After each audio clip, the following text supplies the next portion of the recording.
Saint of the day, Saint Monica. Saint Monica, also known as Monica of Hippo, is Saint Augustine of Hippo's mother. She was born in 331 AD in Tagaste, which is present-day Algeria. When she was very young, she was married off to the Roman pagan Patricius, who shared his mother's violent temper. Patricius' mother lived with the couple, and Dio's temper flares proved to be a constant challenge to young Monica. While Monica's prayer and Christian deeds bothered Patricia, he is said to have respected her beliefs. Three children were born to Monica and Patricius: Augustine, Navigius, and Perpetua. Unfortunately, Monica was unable to baptize her children, and when Augustine fell ill, Monica pleaded with Patricius to allow their son to be baptized. Patricius allowed it, but when Augustine was healthy again, he withdrew his permission. For years, Monica prayed for her husband and mother in law until finally, 1 year before Patricius' death, she successfully converted them. As time passed, Perpetua and Navigius entered the religious life, but unfortunately, Augustine became lazy and cowed. This greatly worried Monica. So, when Patricia died, she sent a 17-year-old Augustine to Carthage for schooling.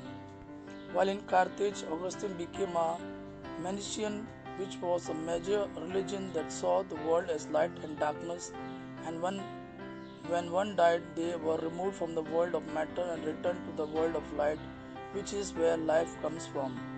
After Augustine got his education and returned home, he shared his views with Monica, who drove him from her table. Though it is not recorded how much time passed, Monica had a vision that convinced her to reconcile with her wayward son. Monica went to Bishop, who told her, "The child of those tears shall never perish." Inspired Monica followed Augustine. Inspired Monica followed Augustine to Rome, where she learned he had left for Milan. She continued her pursuit and eventually came upon Saint Ambrose, who had to convert Augustine to Christianity following his 17th year resistance. Augustine later wrote a book called Confession, in which he wrote of Monica's habit of drinking to certain oratories erected in the memory of the saints, offerings of porridge, bread, water, and wine. When Monica moved to Milan, a bishop named Ambrose told her wine might be an occasion of gluttony for those who were already given to drink, so she stopped preparing wine as an offering for the saints. Augustine wrote, "In place of a basket filled with fruits of the earth, she had learned to bring the oratories of the martyrs a heart full of purer petitions, and to give all that she could to the poor, so that the communion of the Lord's body might be rightly celebrated in those places where, after the example of his passion, the martyrs had been sanctified and crowned." After the period of 6 months, Augustine was baptized in the church of Saint John the Baptist at Milan.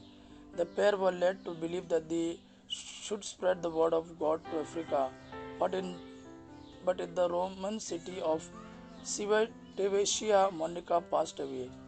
Augustine recorded the words she imparted upon him when she realized death was near. "Son, nothing in this world now affords me delight. I do not know what there is now left for me to do or why I am still here, all my hopes in this world being now fulfilled." She was buried at Ostia, and her body was removed during the 6th century to a hidden crypt in the church of Santa Oria in Nosta, near the tomb of Saint Oria of Ostia. In 1413, Pope Martin V ordered her relics to be brought to Rome, and many miracles were reported to have occurred along the way. Later, Cardinal Esoviatelli built a church to honor Saint Augustine called the Basilica di Sant'Agostino, where her relics were placed in a chapel to the left of a high altar.